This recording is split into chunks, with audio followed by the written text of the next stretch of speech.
Hello students, political science की class में आपका बहुत बहुत स्वागत है। आज का जो हमारा टॉपिक है, भारतीय राष्ट्रीय आंदोलन के अंतर्गत हम लखनऊ अधिवेशन, भारत शासन अधिनियम 1919 इन सब के बारे में अध्ययन करेंगे। सबसे पहले हम बात करते हैं लखनऊ अधिवेशन की। इससे पहले जो हमारी क्लास थी उसके अंतर्गत हमने अध्ययन किया था भारत शासन अधिनियम 1909 का। लखनऊ अधिवेशन 1916 जो है, यानी कि भारतीय राष्ट्रीय कांग्रेस जो थी, इसका अधिवेशन था। ये लखनऊ जगह पे हुआ था 1916 में, और इसकी जो अध्यक्षता थी वो की गई थी अंबिका चरण मजूमदार के द्वारा। और इस समझौते की जो इस लखनऊ अधिवेशन की जो खास विशेषता थी कि इस समझौते पर, यानी कि लखनऊ अधिवेशन जो हुआ था, इसमें फाइनली जो रिजल्ट्स निकले थे उस पर कांग्रेस ने भी और मुस्लिम लीग ने भी, दोनों ने ही हस्ताक्षर किए, यानी कि दोनों ने ही स्वराज प्राप्ति की मांग का समर्थन किया। तो इस हिसाब से दोनों जो संगठन थे वो एकजुट हो गए थे। और 1909 का जो अधिनियम था उसमें मुस्लिम वर्ग के लिए जो सांप्रदायिक प्रतिनिधित्व की शुरुआत हुई थी, तो कांग्रेस द्वारा विधान परिषदों में मुस्लिमों के लिए पृथक प्रतिनिधित्व की जो बात थी उसको स्वीकार कर लिया गया था।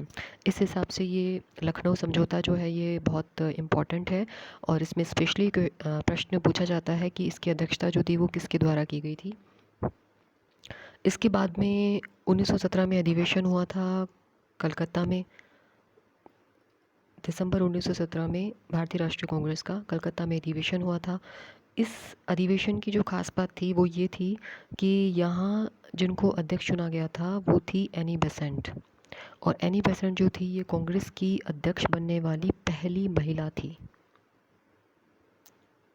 ठीक है, तो ये बहुत महत्वपूर्ण प्रश्न है कि कांग्रेस की अध्यक्ष बनने वाली जो पहली महिला थी उनका नाम क्या था। तो वो थी एनी बेसेंट, और किस अधिवेशन में उन्होंने अध्यक्षता की थी ये भी आपको ही ध्यान में रखना है। तो यहाँ उन्होंने कलकत्ता जो अधिवेशन था उसमें इसकी अध्यक्षता की गई थी 1917 के कलकत्ता अधिवेशन में। इसके बाद हम बात करते हैं भारत शासन अधिनियम 1919 की। इसे कहा जाता है मॉन्टेग्यू चेम्सफोर्ड सुधार। देखिए, इन सुधारों की जो घोषणा थी वो तो की गई थी 20 अगस्त 1917 को, और फिर फाइनली जो रिज़ल्ट के रूप में ये भारतीय शासन अधिनियम के रूप में इनका रिज़ल्ट के रूप में ये आए। और मॉन्टेग्यू चेम्सफोर्ड सुधार या मॉन्टेग्यू चेम्सफोर्ड रिफॉर्म्स इसलिए कहा जाता है क्योंकि मॉन्टेग्यू जो थे वो थे भारत सचिव, और उस समय के जो वॉइस रॉय थे वो थे चेम्सफोर्ड। तो इस वजह से इस अधिनियम को कहा जाता है मॉन्टेग्यू चेम्सफोर्ड रिफॉर्म्स या भारत शासन अधिनियम 1919। अब इसके जो मेन फीचर्स कौन से थे, क्या थे, उनके बारे में हम बात करते हैं। इसके माध्यम से देखिए, केंद्र और प्रांतों के बीच में जो विषय थे उनका विभाजन कर दिया गया था। मतलब केंद्रीय विषयों और प्रांतीय विषय, इनको अलग अलग कर दिया गया था। तो केंद्रीय विधान परिषद जो थी वो और प्रांतीय विधान परिषद थी वो अपनी अपनी सूची जो थी उनके विषयों पर कानून बनाएगी। केंद्रीय विधान परिषद अपनी सूची के विषय पर कानून बनाएगी, और जो प्रांतीय विधान परिषद थी वो अपनी सूची के विषयों पर कानून बनाएगी।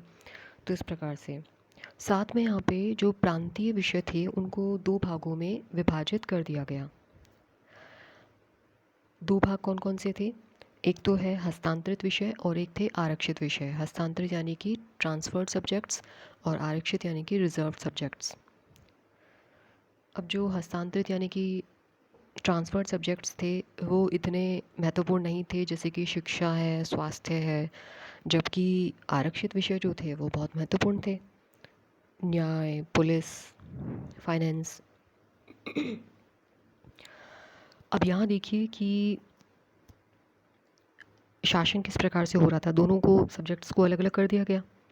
जो हस्तांतरित विषय थे उसका तो शासन होता था, गवर्नर करता था भारतीय मंत्रियों की सहायता से, और जो आरक्षित विषय थे उनका शासन होता था गवर्नर अपनी जो काउंसिल थी, जो परिषद थी, उसके सदस्यों की सहायता से करता था। अब यहाँ पे ध्यान में रखिएगा कि जो गवर्नर था वो ब्रिटिश संसद के प्रति उत्तरदायी था, ना कि भारतीय जनता के प्रति या भारतीय विधानमंडलों के प्रति। वो रिस्पॉन्सिबल था ब्रिटिश संसद के प्रति।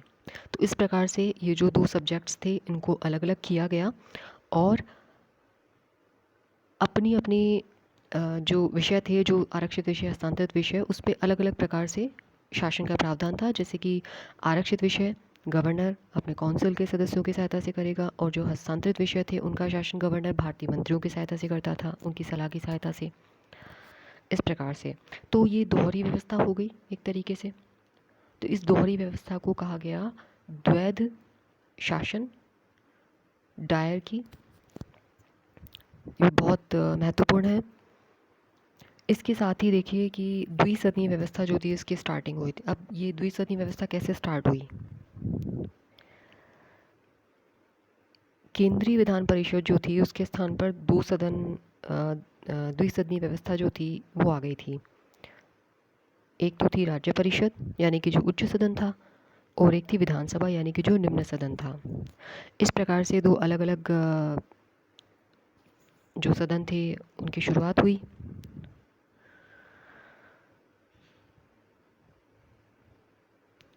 इसके अलावा अभी हमने पिछले वाले जो अधिनियम था उसके अंतर्गत पढ़ा था कि मुस्लिम वर्ग के लिए सांप्रदायिक प्रतिनिधित्व प्रणाली जो थी इसकी शुरुआत हुई थी। पृथक निर्वाचन का जो सिद्धांत था वो पहले तो किसके लिए था? मुस्लिम वर्ग के लिए। यहाँ इसे एक्सटेंड कर दिया गया, बढ़ा दिया गया। इसमें सिख भी आ गए, इसमें आंग्ल भारतीय भी आ गए, इसमें यूरोपियंस भी आ गए, इसमें भारतीय ईसाई जो थी वो भी शामिल हो गए। इस प्रकार से सिद्धांत जो था वो विस्तृत हो गया। इसके अलावा मताधिकार जो था वो भी और लोगों को प्रदान किया गया। लंदन में हाई कमिश्नर का जो कार्यालय था वो इसके माध्यम से उसका गठन हुआ। और लोक सेवा आयोग यानी कि पब्लिक सर्विस कमीशन जो था उसका गठन किया गया। तो 1926 में केंद्रीय लोक सेवा आयोग का गठन किया गया था, और ये क्या काम करता था? ये सिविल सेवकों की भर्ती के लिए था।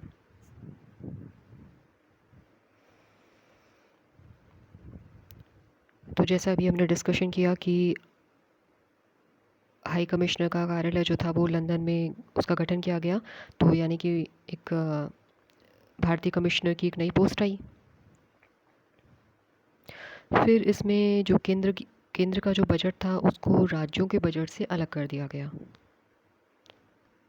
और एक बहुत महत्वपूर्ण बात यहाँ पे हुई कि इसके अंतर्गत एक वैधानिक आयोग के गठन करने की बात की गई थी। वैधानिक आयोग का गठन करने की बात की गई थी। उसका काम क्या होगा? उसका काम ये होगा कि वो 10 वर्ष बाद यानी कि 10 साल बाद जांच करने के बाद में अपनी जो रिपोर्ट थी उसको प्रस्तुत करनी थी।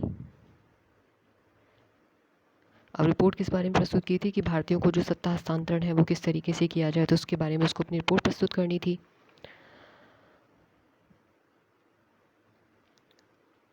अब इसके लिए साइमन कमीशन का गठन किया गया 1928 में। अब इसके जितने भी मेंबर्स थे वो सब क्या थे? ब्रिटिशर्स थे। उसमें भारतीयों को शामिल नहीं किया गया था। तो इस बात का बहुत विरोध किया गया, और जब विरोध हुआ, धरने प्रदर्शन हुए, उसके बाद साइमन कमीशन की जो रिपोर्ट थी वो आई। साइमन कमीशन की जो रिपोर्ट थी इसमें जो द्वैध शासन प्रणाली है और जो सांप्रदायिक निर्वाचन की व्यवस्था थी इनके लिए रिकमेंडेशंस दी गई थी। अब साइमन कमीशन ने अपनी रिपोर्ट प्रस्तुत की। अब इस प्रस्ताव पर विचार करने के लिए गोलमेज सम्मेलन जो थे उनका आयोजन किया गया। साइमन कमीशन की जो रिपोर्ट थी इस पर चर्चा करने के लिए, इस पर विचार करने के लिए गोलमेज सम्मेलन बुलाए गए, और वो 3 गोलमेज सम्मेलन बुलाए गए थे। तो गोलमेज सम्मेलन जो थे इनकी रिपोर्ट के आधार पर फिर सांप्रदायिक अवार्ड कम्युनल अवार्ड जिसे कहा जाता है, और वाइट पेपर यानी कि श्वेत पत्र जो था वो जारी किया गया था। और फिर इन्हीं के आधार पर आगे हम पढ़ेंगे भारत शासन अधिनियम 1935 जो था वो इन्हीं के आधार पर आया था। तो अभी हमने बात की सांप्रदायिक पंचाट, ये गोलमेज सम्मेलन की जो रिपोर्ट थी उनके आधार पे सांप्रदायिक पंचाट जारी किया गया था। इसे कहा जाता है कम्युनल अवार्ड। ये क्या चीज़ थी? देखिए, उस टाइम ब्रिटेन के जो प्रधानमंत्री थे वो थे रैमजे मैकडोनाल्ड। रैमजे मैकडोनाल्ड जो थे, उन्होंने अल्पसंख्यक वर्ग जो था उसके प्रतिनिधित्व के लिए एक योजना की घोषणा की थी। वही था कम्युनल अवार्ड। नाम से जाहिर है, संप्रदाय। अब देखिए, अंग्रेज़ों की जो पॉलिसी थी वो थी डिवाइड एंड रूल। तो जितना ज़्यादा भारतीय समाज को डिवाइड किया जाएगा उतना ज़्यादा अंग्रेज़ों को फ़ायदा मिलना था। अभी हमने अध्ययन किया कि जो पृथक प्रतिनिधित्व था वो पहले मुस्लिम वर्ग को दिया जाना था, उसके बाद में वो सिखों के लिए, भारतीय ईसाइयों के लिए, एंग्लो इंडियन के लिए, यूरोपियन के लिए, इनको भी उसमें शामिल किया गया था। तो एक तरीके से क्या था कि जो सांप्रदायिक निर्वाचन की जो व्यवस्था थी, अलग निर्वाचन की जो व्यवस्था थी, उसको बढ़ाया गया, इसका विस्तार किया गया। तो यहाँ इस कम्युनल अवार्ड में इस व्यवस्था को दलितों के लिए भी विस्तारित कर दिया गया। अब दलितों के लिए जब अलग निर्वाचन व्यवस्था की बात आई तो उससे गांधी जी दुखी हुए, और उन्होंने पूना में जो यरवदा जेल है वहाँ पे उन्होंने अनशन शुरू कर दिया, उन्होंने भूख हड़ताल शुरू कर दी। अब देखिए, बाद में जो कांग्रेस है और जो दलित नेता हैं उनके मध्य समझौता हुआ, और उसे पूना समझौते के नाम से जाना जाता है। तो इस पूना समझौते में जो मुख्य बात थी वो ये थी कि अनुसूचित जाति के लिए जो पृथक प्रतिनिधित्व इस अवार्ड में जो घोषणा की गई थी, उसके स्थान पर संयुक्त निर्वाचन की व्यवस्था को ही अपनाया गया था। ठीक है, यानी कि जो संयुक्त हिंदू निर्वाचन व्यवस्था जो थी उसको बनाए रखा गया था, लेकिन साथ में दलितों के लिए स्थान आरक्षित कर दिए गए थे। तो ये था पूना समझौता।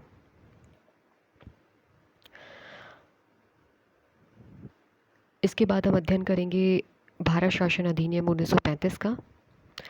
तो आज के लिए इतना ही, बाकी का नेक्स्ट वीडियो में। Thank you.